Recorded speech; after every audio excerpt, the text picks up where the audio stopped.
Hello everyone, this is Bushra Khan. Welcome to Sama Podcast. Today we have Mr. Rana Ali Riaz, Advocate High Court. इनसे जानेंगे जब बात करते हैं 26वीं आईनी तरमीम की कि आखिर 26वीं आईनी तरमीम क्या है, इसके नकात क्या है, ज़रूरत क्यों है और रुकावटें क्या हैं इसकी राह में. अस्सलाम वालेकुम. जी वालेकुम सलाम. कैसे हैं सर आप? जी अल्लाह का शुक्र, थैंक यू सो मच. जी मैं सबसे पहले तो एक वजाहती एक स्टेटमेंट देना चाहता हूँ कि 3 सितंबर में हमारे मतलब चैनल के थ्रू एक स्टेटमेंट जारी की गई थी इत्तेदाद एहसन साहब के मतलब. तो उसमें मैं ये कहना चाहता हूँ कि इत्तेदाद एहसन साहब, चूँकि आप सब जानते हैं कि he is a very great scholar, और आप बिलीव करें कि अगर आप पाकिस्तान में देखें तो मेरा ख्याल है कि पाकिस्तान में उन जैसा काबिल और इंटेलेक्चुअल पर्सनैलिटी जो है वो पाकिस्तान में एग्जिस्ट नहीं करती. उनकी पाकिस्तान के लिए बहुत खिदमात हैं, बल्कि पाकिस्तान में नहीं, पाकिस्तान से बाहर भी उन्होंने पाकिस्तान के नाम को और उसके वक़ार को बड़ा बुलंद किया है. आपको शायद ये इल्म नहीं है, शायद होगा भी, कि इत्तेदाद एहसन साहब लंदन की एक यूनिवर्सिटी के चांसलर भी रह चुके हैं, आपके इल्म में है. और इसके साथ साथ 1970s में उन्होंने CSS के एक एग्ज़ाम में टॉप किया. He is a wonderful man, yes. He is a wonderful, जी बिल्कुल. और उन्होंने जब CSS के एग्ज़ाम में टॉप किया और उन्होंने ये कहकर रिज़ाइन कर दिया कि मैं एक अच्छा लॉयर बनूंगा, तो आप इस चीज़ से आप अंदाज़ा लगा सकते हैं कि वो कितने काबिल हैं और कितने पैशनेट हैं. और मैं तो उनकी नज़र जो है ना, एक शेर भी उनको पेश करूँगा. प्लीज़ सर्च कीजिए. क्यों नहीं. हज़ारों साल नरगिस अपनी बेनूरी पे रोती है, बड़ी मुश्किल से होता है पैदा चमन में दीदावर. तो ये उनकी नज़र शेर है, ये उनकी नज़र शेर है. और मैं तो इत्तेदाद साहब को सल्यूट पेश करता हूँ, और जो भी उस शो में उनके मतलब कोई ऐसे गैर मुनासिब अल्फाज इस्तेमाल किए गए हैं उसकी तरफ से माजरत चाहते हैं. बहुत बहुत शुक्रिया जी. We have accepted your statement and we just hope कि समा पॉडकास्ट के प्लेटफॉर्म के जरिए तमाम नाज़रीन और कंसर्न्ड लोगों तक ज़रूर जाए. मूविंग ऑन, सबसे पहले ये बताइए 26वीं आईनी तरमीम क्या है? देखें, जो 26 कॉन्स्टिट्यूशनल अमेंडमेंट है वो कंसिस्ट करती है 56 जो उसमें आर्टिकल्स हैं उनमें तब्दीली के हवाले से और उसमें चेंजिंग के हवाले से. वो एक अब आप ये समझ लें कि पूरा एक जो अमेंडमेंट है वो पूरा एक पैटर्न आपको बता देती है कि आपने किस तरीके से, जैसे कि मैं उसमें आपको चीज़ें ये ऐड कर देता हूँ कि अमेंडमेंट की जो एक इम्पोर्टेंट चीज़ है वो ये है, जो फेडरल कॉन्स्टिट्यूशनल कोर्ट्स हैं उसका क़याम किया गया है.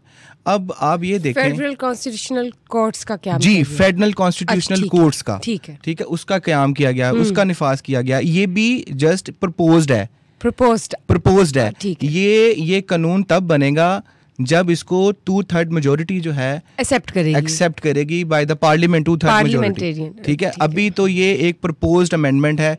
ठीक है. अभी ये इसको हम कानून नहीं कह सकते, ये प्रपोज्ड है, तजवीज़ की गई है, इसको बिल पेश किया गया है. अब इसमें ना बहुत से अहम नकात हैं. ठीक है. नकात बताइए. उसमें से एक नकात, उसमें सबसे जो अहम चीज़ है वो ये है कि देखें, आर्टिकल 63A आजकल ये बहुत एक सेंसिटिव सा इशू है. उसकी वजह ये है क्योंकि आज ये एक रिव्यू पिटीशन भी इसकी सुप्रीम कोर्ट में पेंडिंग चल रही है.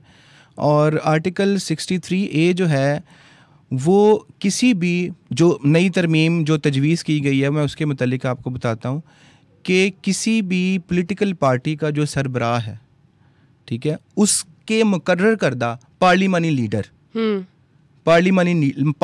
लीडर की हदायत के बगैर अगर उसी जमात का मेंबर वोट कास्ट करेगा, उसकी हदायत के बगैर वोट कास्ट करेगा, तो वो जो वोट होगा वो काउंटिंग में शुमार होगा.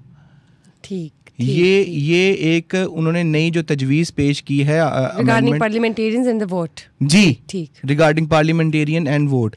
अब इसमें था ये कि इसमें थोड़ा सा मैं आपको बता देता हूँ. देखें, ये मुझे ज़ाती तौर पे पर्सनली इसको मुझे बहुत पसंद है. अच्छा, आप मैं इसको अप्रिशिएट करता हूँ. मैं इस गवर्नमेंट के इस इक़दाम को अप्रिशिएट करता हूँ. उसकी वजह ये है क्योंकि देखें, सारे के सारे जो निकात इसमें आए हैं 26वीं आईनी तरमीम में, आप इन सबको एग्री करते हैं? जी, देखें बिल्कुल एग्री करता हूँ. देखें, जब भी आइन बनाया जाता है वो अकॉर्डिंग टू द विल बनाया जाता है पब्लिक, जैसे जैसे with the passage of time, जैसे जैसे जो अवाम होती है, पब्लिक होती है, उसकी प्रैक्टिस और उसकी जो विल होती है चेंज होती रहती है। जैसे जैसे चेंज होती रहती है वैसे वैसे आइन में तब्दीली करना भी लाजमी हो जाता है, कंपलसरी हो जाता है। तो अभी वक्त की मुनासबत है। यानी कि आपको लगता है कि 26वीं आईनी तरमीम की ज़रूरत है? जी बिल्कुल है। वो इस वजह से, किस हद तक 26वीं आईनी तरमीम अगर आ जाती है, इम्प्लीमेंट हो जाती है, एस्टेब्लिश हो जाती है, तो उससे पाकिस्तान के अगले हम 2 हफ्ते को फोर्सी करते हैं तो किस तरह से चेंजेस आएंगे? आपको लगता है मैकेनिज्म थोड़ा बेहतर हो जाएगा? जी बहुत। देखें, सबसे जो मेन मसला है ना पाकिस्तान का, वो ये है कि हमें इंसाफ नहीं मिलता कोर्ट्स में। वो क्यों? उसकी रीज़न ये है पेडेंसी ऑफ केसेस। ये जो 26 कॉन्स्टिट्यूशनल अमेंडमेंट है, इसमें जो फेडरल कॉन्स्टिट्यूशनल कोर्ट्स हैं, जो इनका क़याम है, उससे ये आवाम को फ़ायदा होगा कि देखें, जब भी आप सुप्रीम कोर्ट में या हाई कोर्ट में, वो एपलेट फार्म है ना, जब आप वहाँ जाते हैं तो एक जो ले मैन होता है, जो जिसका केस चल रहा होता है, वो आइनी पिटिशंस के हवाले से, वो केसेस अर्जेंट नौयत के होते हैं, अर्जेंसी होती है उन केसेस में, और जो बाकी साइलिन होते हैं, जो दूसरे साइलिन होते हैं, वो बेचारे ख़वार हो जाते हैं, उनका टाइम नहीं आता केसेस का। आप ये देखें कि एक रिपोर्ट है, आप अभी अगर हाई कोर्ट की वेबसाइट पे जाके देखें, 2022 में एक रिपोर्ट हाई कोर्ट ने इशू की थी। उस रिपोर्ट के मुताबिक हाई कोर्ट में 1.9 मिलियन जो केसेस हैं वो पेंडिंग है। वो क्यों है?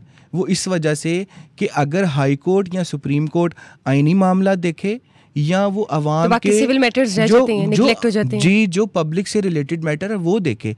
अगर एक सेपरेट बनाना चाहती है गवर्नमेंट कानून साजी के थ्रू के या तरमीम के थ्रू, कि एक सेपरेट आप कोड बनाना चाहते हैं फेडरल, उससे अदालतों के ऊपर जो बर्डन है ना वो कम हो जाएगा, और जो पेडेंसी ऑफ केसेस है उसमें भी कमी आएगी। तो आपको लगता है कि फेडरल कोर्ट्स होनी चाहिए? जी बिल्कुल होनी चाहिए, जो कि एक्सपर्ट्स भी हों। जी एक्सपर्ट्स हों। भर्ती जजेस कौन से हों? इस तरमीम में देखें, आप अगर इसको पढ़ेंगे तो आप you will come to know कि इस तरमीम में 3 सीनियर मोस्ट जजेस, ठीक है, उनमें से चीफ जस्टिस लगेगा। और अपॉइंटमेंट जजेस की कहाँ से हो? जी अपॉइंटमेंट जो जजेस की होगी वो 8 रुकनी कमेटी, ठीक है, पार्लियामेंट की 8 रुकनी कमेटी पार्लियामेंट की, वो उनकी जो है ना अपॉइंटमेंट करेगी with the approval of prime minister, और after the taking approval from prime minister वो भेजेगी प्रेसिडेंट ऑफ पाकिस्तान को। रिव्यू होगी वहाँ से भी? जी, वहाँ से जब वो प्रेसिडेंट ऑफ पाकिस्तान को भेजेंगे, उसकी एंडोर्समेंट के बाद, ठीक है, वो जज जो हैं वो जो जज हैं वो फाइल हो जाएंगे। ठीक है, मैं समझ रही हूँ कि 26वीं आईनी तरमीम ना तो सिर्फ हमारे लिए बल्कि तमाम पाकिस्तानी पब्लिक के लिए इफेक्टिव है, and it should come and B put forward. ये बताएं, जब बात करते रुकावटों की, 26वीं आईनी तरमीम को फ्रंट फुट पर लाने के लिए इतनी रुकावटें क्यों आ रही हैं? रोका क्यों जा रहा है?